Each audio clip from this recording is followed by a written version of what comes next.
Assalamualaikum warahmatullahi taala wabarakatuh. Alhamdulillahirabbil alamin. Wal 'aqibatu lil muttaqin wa la 'udwana illa 'alal zalimin. Wassalatu wassalamu ala Rasulillah sayyidil mursalin wa ala alihi wa sahbihi ajma'in. Allahumma ij'alna minal ladzina yastami'una al-qawla fayattabi'una ahsanah. Allahumma ya Rabbana faqihna fid din. Allahumma ya Rabbana faqihna fid din wa 'allimna ta'wil wa hdina shiratal mustaqim. Allahumma ya Rabbana nawwir qulubana bi nuri hidayatik kama nawwarta al-ardha bi nuri syamsika abadan bi rahmatika ya arhamar rahimin. Amma ba'd. Ikhwani al-kiram muslimin muslimat insyaallah. Alhamdulillah wa syukurillah.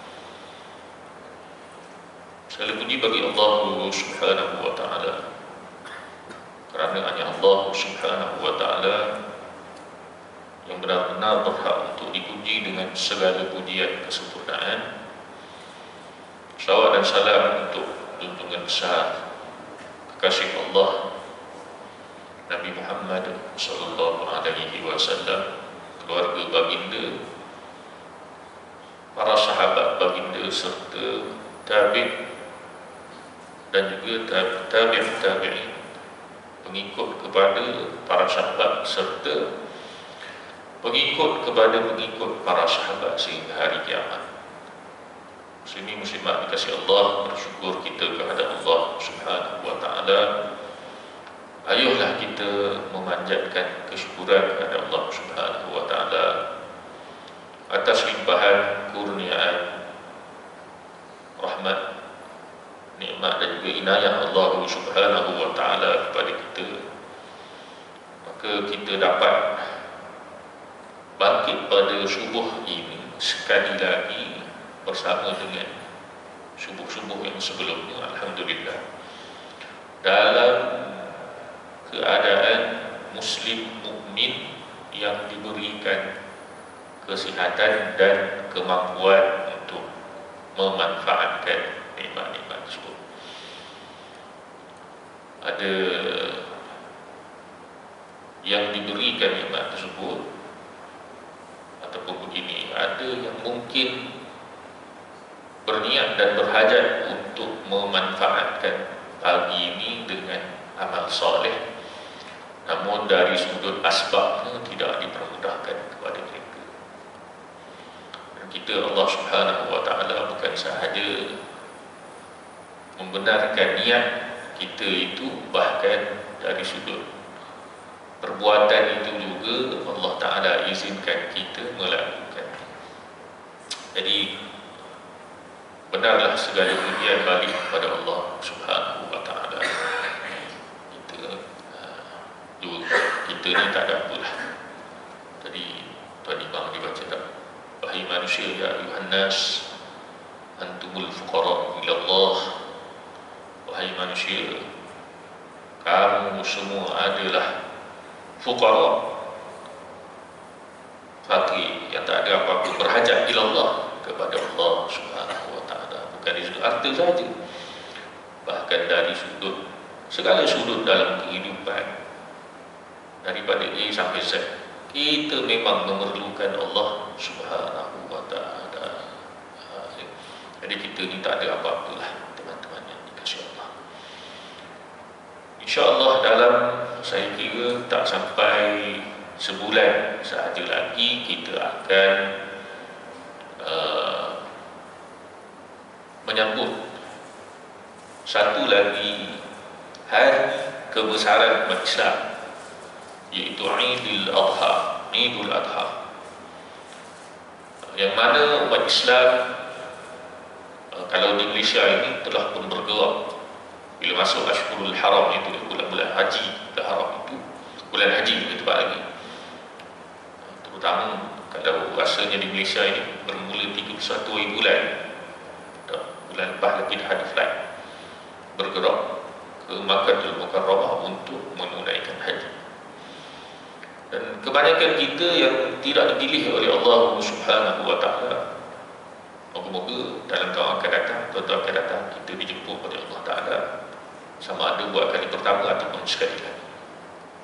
Namun kita yang tidak dipilih oleh Allah Subhanahu wa Ta'ala, kebiasaannya bagi mereka yang mencukupi syarat keduniaan ini akan menyertai ibadah di samping apabila masuk bulan Zulhijjah itu sendiri. Masuk saja satu Zulhijjah sudah ada amalan-amalan sunat, perkara-perkara yang ditinggalkan oleh sunnah Rasulullah SAW yang perlu kita lakukan. Tapi kuliah pada pagi ini bukanlah untuk berbicara dari sudut fiqh, sudut itu, perkara itu kita sekadar sebut untuk peringatan sahajalah, saya ringkas ya. Jadi ada perkara-perkara yang kita di sini ditinggalkan oleh Rasulullah dengan sunnahnya, bahkan yang lebih besar disebut oleh Allah Subhanahu wa Ta'ala di dalam Al-Quranul Karim, yaitu ibadah yang disebut oleh orang lain sebagai ibadah korban. Ibadah korban. Jadi teman-teman yang dikasihi Allah, kita itu mukadimah, namun pada pagi ini kita nak membicarakan sedikit tentang ibadah korban itu dari sudut prasyarat. Sekali lagi bukan prasyarat fiqh lah, tetapi prasyarat yang disebut sendiri oleh Allah Subhanahu wa Ta'ala dalam beberapa ayat, untuk menjadi peringatan kepada kita yang bakal menyertai ibadah tersebut. Bakal menyertai ibadah tersebut.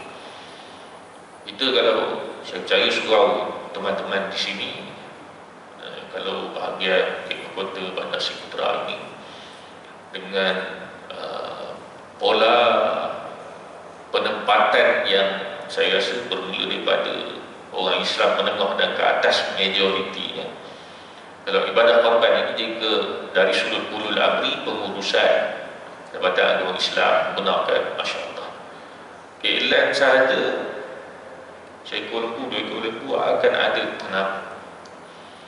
Walaupun semakin tahun kita melihat nilai satu bahagian semakin naik dan tidak ada indikator akan betul untuk tahun depan. Kalau di sini boleh kita berkongsi berapa satu bahagian surau sehari 750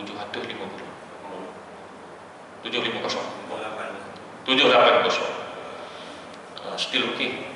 Masjid Al-Azhar 800 lah, kami ekstra RM20 je yang dikasih Allah.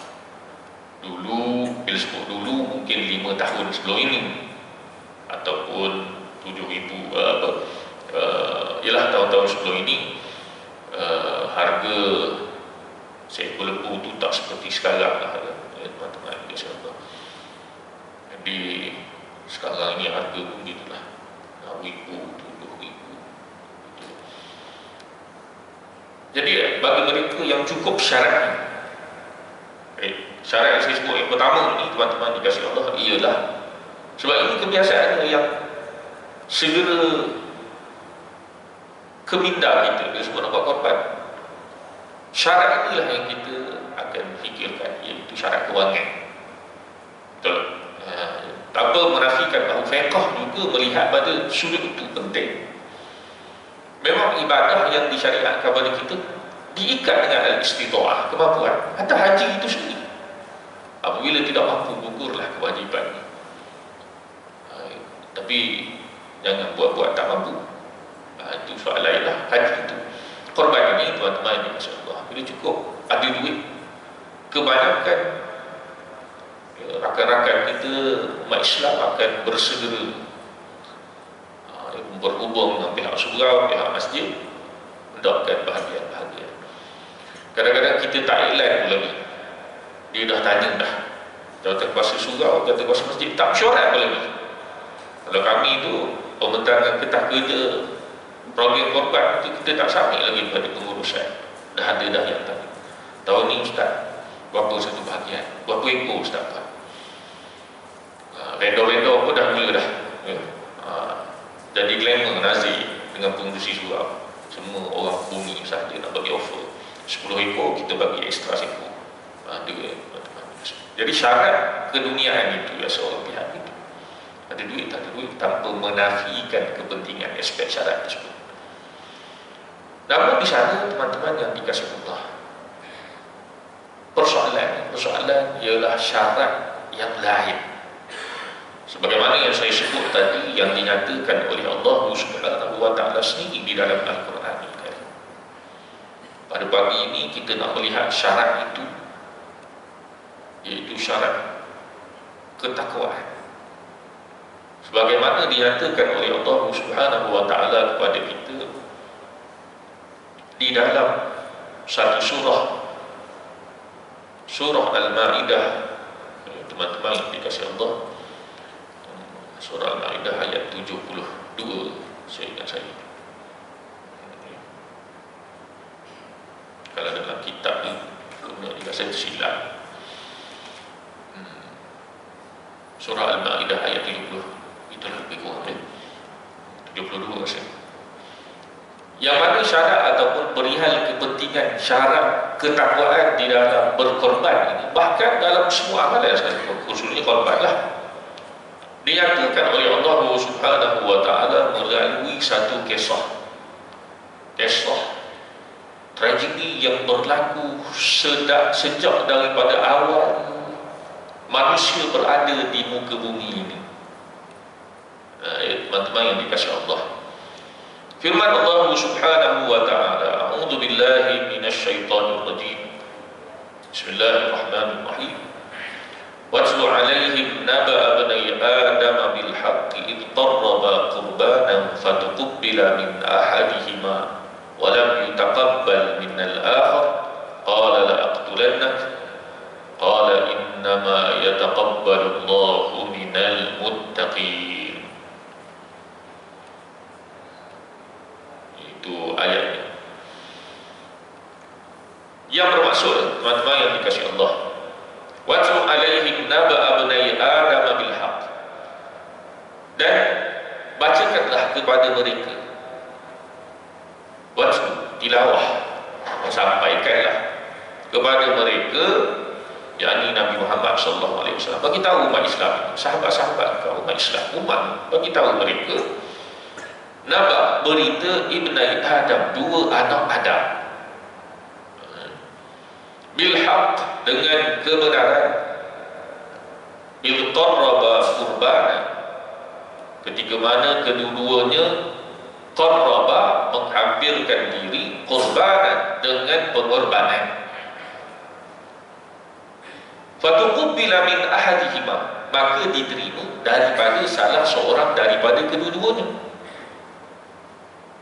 walam yutaqabbal min al-akhar, dan tidak diterima daripada salah seorang lagi. Qala la'aqtulannak, dia berkata, aku akan bunuh kau. Maknanya yang tidak diterima itulah korban. Lalu dijawab oleh saudaranya yang hendak dibunuh ataupun yang diterima pengorbanannya, innama yataqabbalullahu minal muttaqin, akan tetapi ataupun sesungguhnya Allah Subhanahu wa Ta'ala menerima minal muttaqin, daripada orang-orang yang bertakwa. Jelas dalam ayat surah Al-Ma'idah ini, teman-teman yang dikasihi Allah. Dalam ayat ini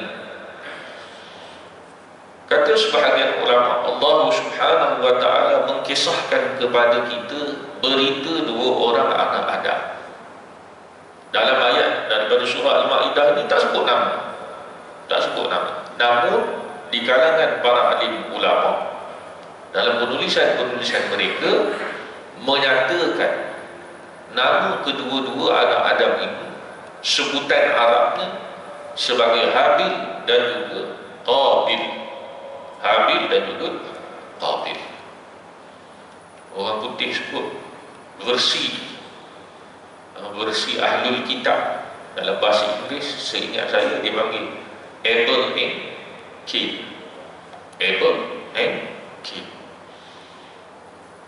Kalau siapa suka tengok TV cerita orang putih, ada drama bersiri tahun 70-an, Abel and Cain, tak silap saya, 70-an ke 60-an, saya tak pasti. Saya pun baru jumpa tengok rupanya ada orang buat cerita, tapi bukan cerita Abel and Cain bersih anak Adam itu, tetapi versi modern lah. Dia ambil falsafah itu Abel and Cain. Saya duk carilah Abel and Cain ni apa rupanya. Dia ada kisah yang berkaitan dengan Bible kan. Rupanya kisah yang berkaitan dengan Habil dan juga Qabil. Namun sebutan di dalam bahasa Arab adalah Habil dan juga Qabil. Jadi sebutan nama ini dan kisah ini disebut oleh ramai golongan salaf, kata Dr. Abdul Karim Zaidan. Golongan salaf ramai menyebut kisah ini. Antara kisah kedua-duanya ialah bahawa Allah Subhanahu wa Ta'ala telah mensyariatkan, ini di dalam surah Al-Maidah tak sebut kisah ini, tapi golongan salaf, umat yang terdahulu di kalangan ulama, nama-nama para alim ulama ada menyebut bahawa Allah Subhanahu wa Ta'ala telah mensyariatkan kepada Nabi Adam AS agar mengahwinkan kedua-dua anak perempuannya kepada kedua-dua anak lelaki. Dalam Quran tadi, tapi golongan salaf menyebut kenapa? Li daruratil hal, kerana keperluan keadaan. Jadi maknanya bila lahir itu disebut wa kana yulad lahu fi kulli batnin dzakarun wa untha.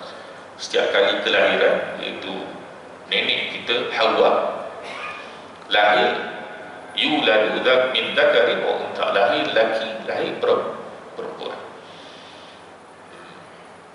Jadi fakana Adam alaihi salam yuzawwiju untha hadzal batn li dzakari batn al-akhar. Jadi syariat Nabi Adam pada waktu itu dibenarkan perkahwinan antara adik-beradik daripada ibu dan bapa yang sama.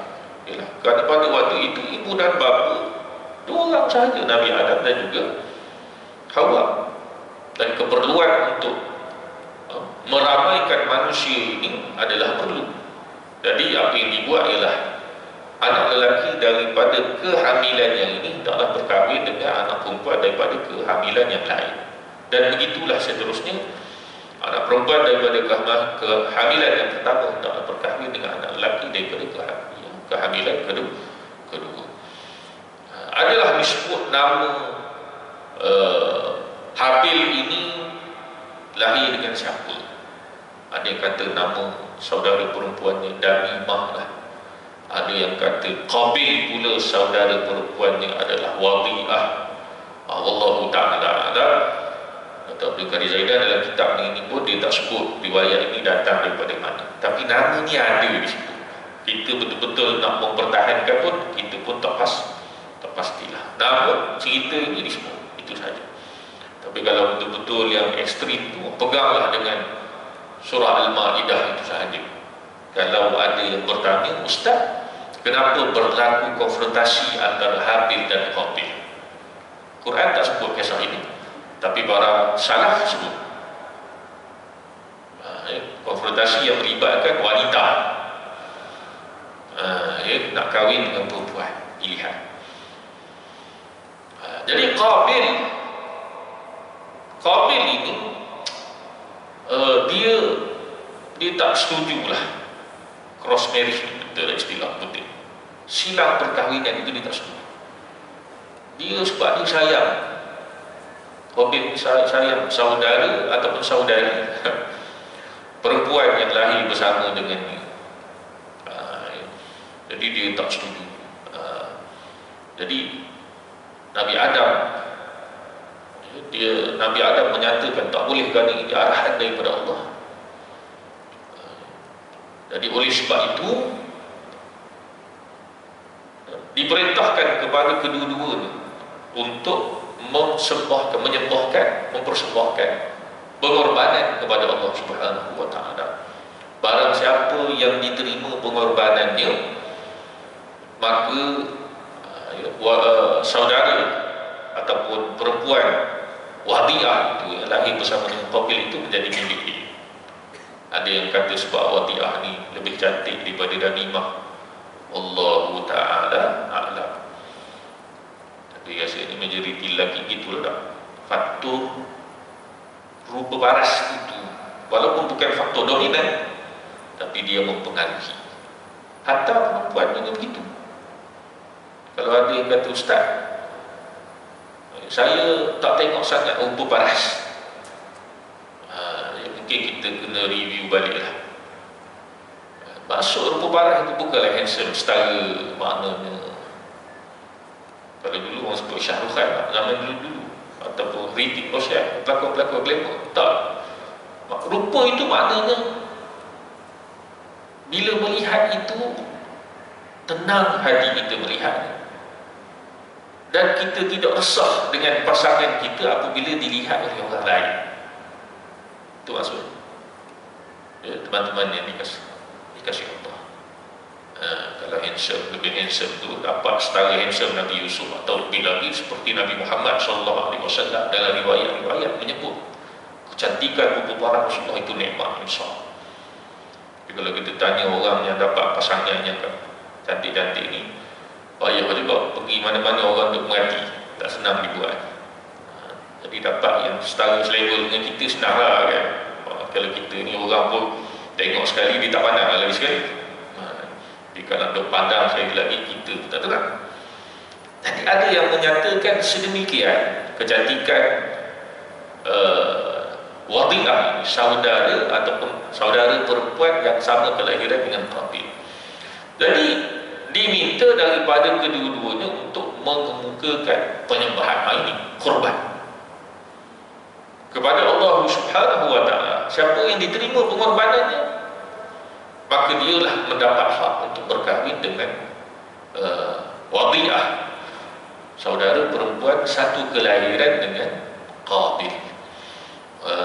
Teman-teman yang dikasihi Allah, kata riwayat ataupun kisah-kisah yang terdapat dalam riwayat golongan salaf, walam yutaqabbal min Qabil, dan tidak diterima daripada Qabil. Fagana min amrihi ma qassahu Allah fi kitabih, maka berlakulah kisah kedua-dua sebagaimana yang Allah Subhanahu wa taala ceritakan sendiri. Tapi dalam surah Al-Ma'idah itu ayat 70 lebih tak sebut tentang konfrontasi pemilihan pasangan. Tak sebut, teman-teman dikasihi Allah. Jadi ayat 70 lebih itu, 73 atau 72 itu, wajib alaihim, menyatakan secara jelas, bacakanlah kepada mereka wahai Muhammad berita dua orang anak Adam ilhaq dengan kebenaran, ilqarraba qurbanan, ketika mana kedua-duanya mengemukakan pengorbanan. Fatuqbila min ahadihima wa lam yutaqabbal min al-akhar, maka diterima salah satu daripadanya tapi yang satu lagi tak diterima. Kata ulama, inna bnai Adam kana ahaduhuma sahiba zar'in, salah seorang daripada anak Adam itu Qabil adalah sahibu zar'in. Qabil ini adalah saudara yang tua, saudara, ataupun lebih tepat lagi teman-teman dikasihi Allah, kita kiai dulu lah yang saudara yang tua itu kita sebut tugai. Sahibu zar'in, pemilik tanaman, dia ada maknanya usahakan ladang ataupun kebun. Itu siapa? Qabil. Qabil ini siapa? Qabil inilah yang yang hendak membunuh saudaranya Habil. Wal akhar huwa Habil, dan yang satu lagi adalah Habil. Habil ini pun sahibu ghanamin, dia ni peladang, peternak kambing, teman-teman dikasih Allah. Ini kitab juga begini.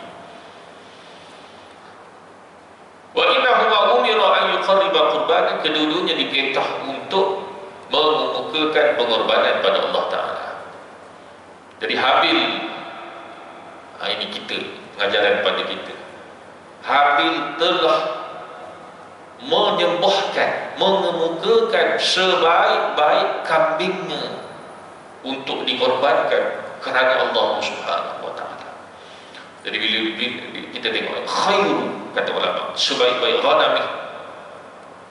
Dalam fiqh kita kena study balik teman. Tapi yang ini balik pada pengurusan surau lah. Apabila di kandang nanti, bila nak pilih lembu, bila kambing, ini kriteria kita fiqh.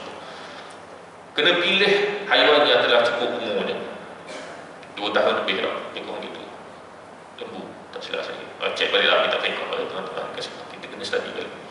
Jadi kalau orang awam ni yang menjadi pencarut ni, dia orang kata apa, dia tak tengok sangat syarat-syarat tu kan, diserahkan kepada yang mengusahakan.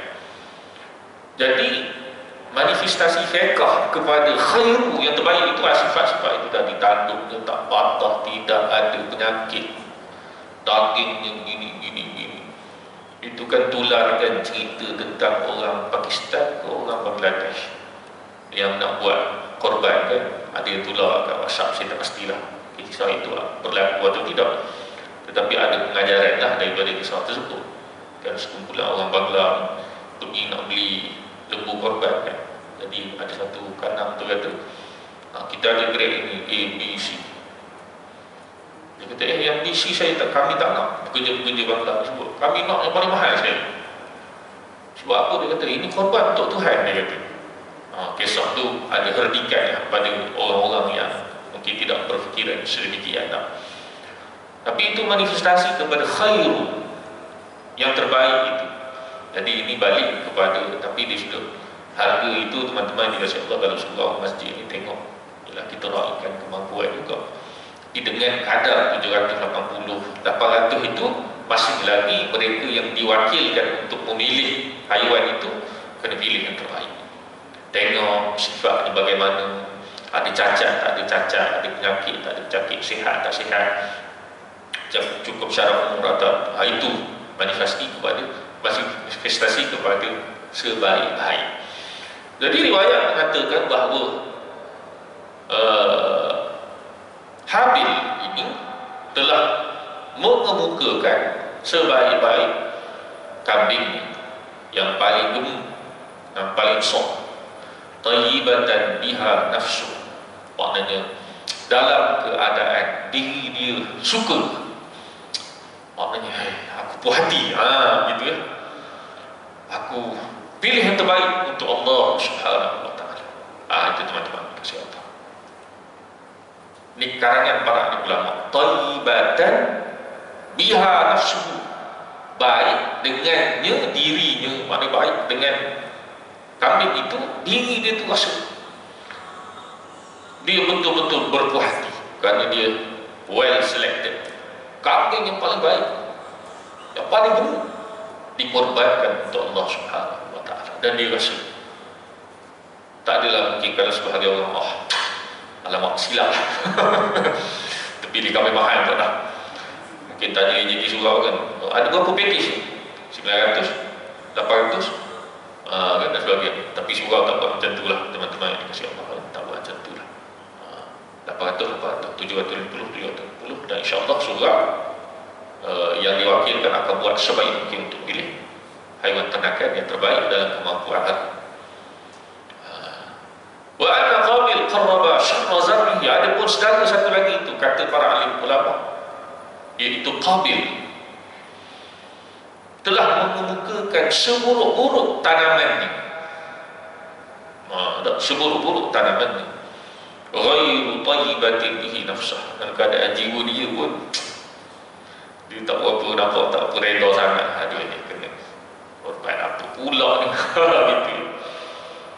Dia bagi yang buruk saja, tanaman-tanaman tak berapa fresh, bagi itu saja. Jadi wa anna Allah Ta'ala taqabbala qurban sahibul ghanam, maka Allah Subhanahu wa Ta'ala menerima pengorbanan tuan punya kambing, iaitu Habil, dan tidak menerima pengorbanan sahibuz zam, empunya tanam-tanaman, iaitu Qabil. Faqala Qabil li akhi, bila dia tengok begitu, dalam ayat Al-Quran itu tadi jelas menyebut la aqtulanna, dia kata, aku akan bunuh kau. Jadi kata ulama, tuqabbal qurban wa lam yutaqabbal minni wallahi la aqtulanna. Korban kau diterima, korban aku tak diterima, aku akan bunuh kau. Jadi kata Dr. Abdul Karim Zaidah mengulas cerita ini disebut berdasarkan perasaan ghadab wa hasad, malah dan juga hasad, dengki kepada saudaranya Habil itu tadi. Jadi Qabil marah semua, disebut aku akan bunuh kau kerana marah dan juga dengki kepada saudaranya sendiri, seibu dan sebapa. Jadi saudaranya itu Habil kata balik, innama yataqabbalullahu minal muttaqin. Huraian para alim ulama, ma dzambi, apa dosa aku daripada kau, apa salah aku. Ini huraian para alim ulama. Sesungguhnya ini fokus kita beberapa patah kata firman Allah Ta'ala di atas lisan Habil mengajar kita. Habil mengajar kita, umat Nabi Muhammad nak buat korban kena ada syarat ini. Innama yataqabbalullahu minal muttaqin. Bahawasanya sesungguhnya Allah Ta'ala menerima daripada orang yang bertakwa. Jadi kita faham bahawa syarat penerimaan korban di sisi Allah Subhanahu wa Ta'ala adalah at-taqwa.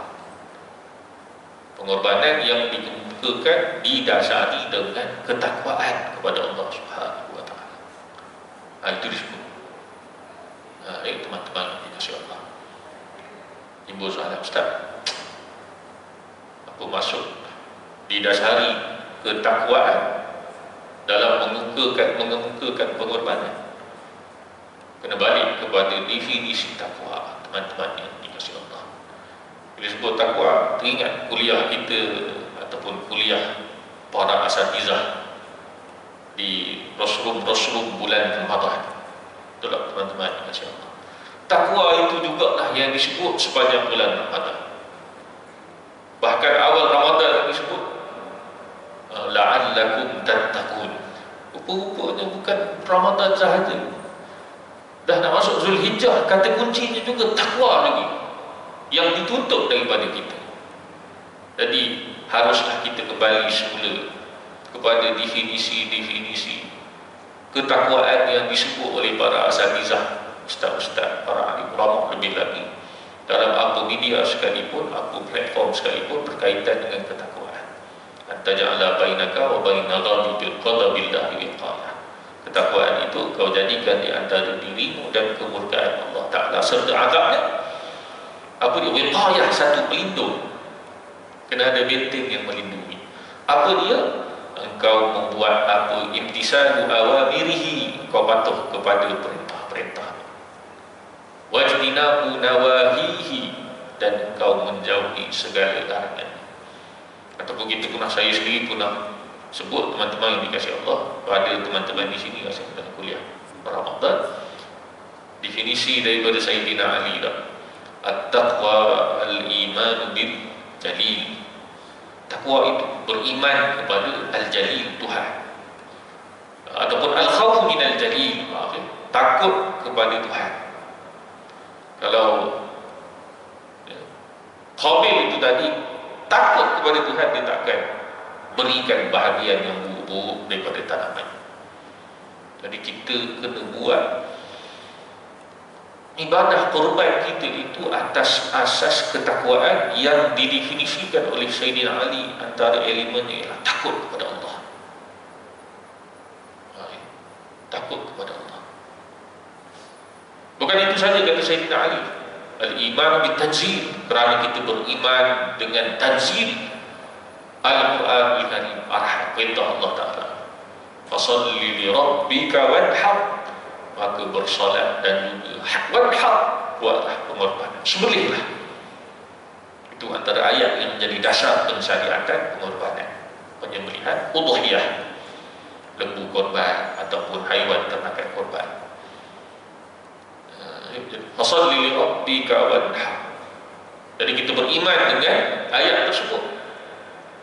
Kata Sayyidina Ali lagi, al-isti'dad wal isti'dad li yaumir rahim. Takwa ini juga ialah masuk dalam definisi Sayyidina Ali, kita bersedia kepada hari kita meninggalkan dunia ini untuk kembali kepada Allah Ta'ala. Ada persediaan.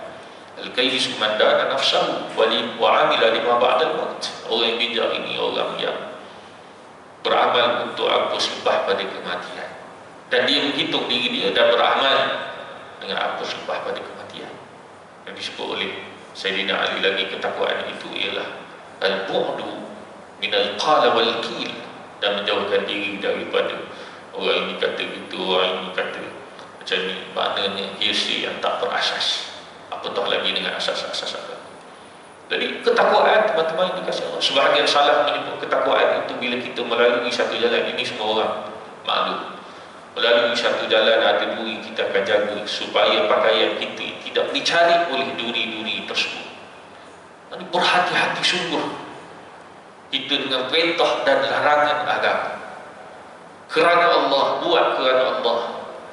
Kita takut, teman-teman yang dikasihi Allah. Kenapa kita buat? Kerana selain daripada alasan-alasan tersebut, kadang-kadang mungkin trend, tengok orang lain semua tak apalah, jangan sekali lah.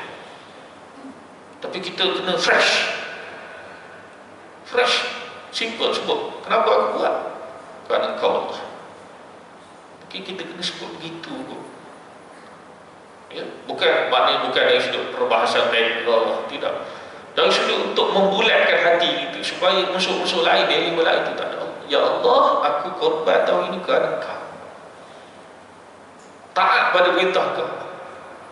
Sunnah Rasulullah. Kita kena sebut macam kita sembahyang kan, mazhab Syafi'i kan.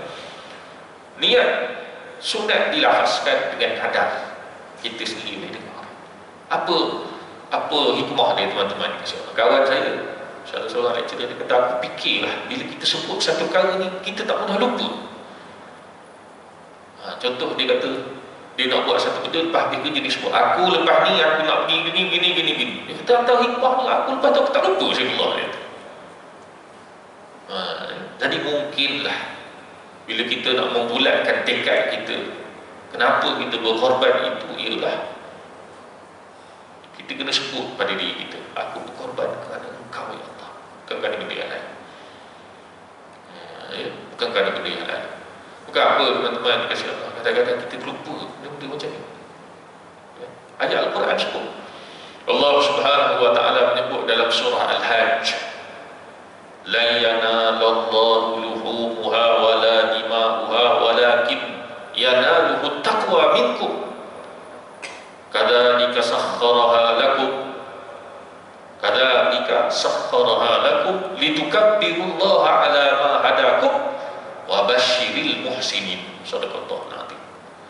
La yanalallahu luhumuha, tidak akan mencapai Allah daging-dagingnya, wala dima'uha, dan tidak juga darah-darahnya, walakin yanaluhu taqwa minkum, akan tetapi yang sampai kepada Allah apa dia?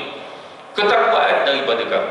Para ulama antaranya Ibn Katsir sebut, lagi ada tidak mencapai itu pun terima, Allah Ta'ala terima dan juga bagi balasan pahala, itu maksudnya. Walakin yanaluhu taqwa minkum, tapi yang sampai pada Allah adalah ketakwaan daripada kamu. Jadi balik pada apa yang Habil ajar kita itu berapa ribu tahun dulu, pada zaman bapa datuk kita Nabi Adam alaihissalam. Kaedah itu dah diberitahu oleh Habil. Buat pengorbanan, mengukakan sesuatu kepada Tuhan, ketakwaan, kaedah yang paham, teman-teman yang dikasihi Allah. Lalu Allah SWT, kadzalika, itulah sakhkharaha lakum, Allah Ta'ala taskhirkan, permudahkan, sediakan bagi kamu. Litukabbirullah, agar sebab begitu, litukabbirullah, supaya kamu mengagungkan Allah. Kita balik semua benda, harta korban itu balik nak mengagungkan Allah, bukan kita. Ayat Imam, innama ya ayyuhan nas innama antumul fuqara ila Allah, kamu memerlukan Allah, kamu fakir di sisi Allah. Litukabbirullah ala ma hadakum, agar kamu membesarkan Allah di atas apa yang Dia beri hidayah pada kamu. Wa basyiril muhsinin, dan berilah berita gembira pada orang-orang yang membuat baik, golongan muhsin. Al-ihsan ini Nabi sebut, teman-teman yang dikasihi Allah, ta'budallaha ka'annaka tarahu fa in lam takun tarahu fa innahu yarak. Ihsan ini ialah engkau menyembah Allah seolah-olah engkau nampak Allah. Related tu takwa juga, kaitan dengan ketakwaan. Fa in lam takun tarahu, kalau kau tak nampak Dia, pasti Allah Ta'ala melihat kau. Dalam definisi lain, al-ihsan dalam satu hadis Nabi kata, innallaha katabal ihsan ala kulli syai'. Allah Ta'ala telah menetapkan ihsan pada semua benda. Tapi dalam hadis ini makna ihsan apa dia? Apa maknanya? Buat kerja dengan kemas. Wa idza dabahtum fa ahsinu dibha, wa idza qataltum fa ahsinul qitlah. Apabila kamu nak menyembelih, perelokkan sembelihan. Apabila kamu nak membunuh, perelokkan pembunuhan. Falyuhidda ahadukum syafratah, maka hendaklah setiap seorang daripada kamu yang hendak buat pembunuhan, ini korban itu tadi, menajamkan pisau. Maknanya ihsan itu buat kerja dengan kemas. Teman-teman yang dikasihi Allah, Allahu wa basyiril muhsinin, dan berilah berita gembira kepada orang yang muhsin, yang ada sifat ihsan itu tadi, buat kerja kemas. Lebih-lebih lagi dalam urusan kita mengemukakan pengorbanan kepada Allah Subhanahu wa Ta'ala. Didoakan teman-teman yang dikasihi Allah, amal ibadah kita diterima oleh Allah Ta'ala. Kita set up balik niat pengorbanan kita. Siapa yang dipilih oleh Allah Ta'ala untuk ialah haji satu kali kan, tapi kita buat di sini untuk buat amal korban itu, pastikan syarat, paling tidak syarat maknanya ialah di samping kemampuan itu tadi, dan yang pastinya syarat kita bicarakan pada pagi ini, kita kena muhasabah semula dan perkukuhkan kembali. Wallahu ta'ala a'lam bissawab. Allah jugalah yang mengetahui dengan perkara yang benar dengan sebenarnya. Saya mohon ampun, mohon maaf teman-teman yang dikasihi Allah atas kesilapan, keterbatasan ilmu, dan kalau bahasanya agak kurang sesuai, aku qauli hadza wa astaghfirullah li wa lakum. Assalamualaikum warahmatullahi wabarakatuh. Bismillahirrahmanirrahim. Alhamdulillah rabbil alamin, wassalatu wassalamu ala rasulillah sayyidil mursalin wa ala alihi wa sahbihi ajma'in. Allahumma ya rabbana faqihna fid din wa alimna ta'wil wa hadina siratal mustaqim. Allahumma ya rabbana nawwir qulubana bi nuri hidayatik kama nawwartal arda bi nuri syamsika abadan bi rahmatika ya arhamar rahimin. Wa sallallahu ala sayyidina Muhammadin wa ala alihi wa sahbihi wa baraka wa sallam. Alhamdulillah. Qabbalallahu minkum. Subhanallah wa bihamdihi. Asyhadu an la ilaha illa anta astaghfiruka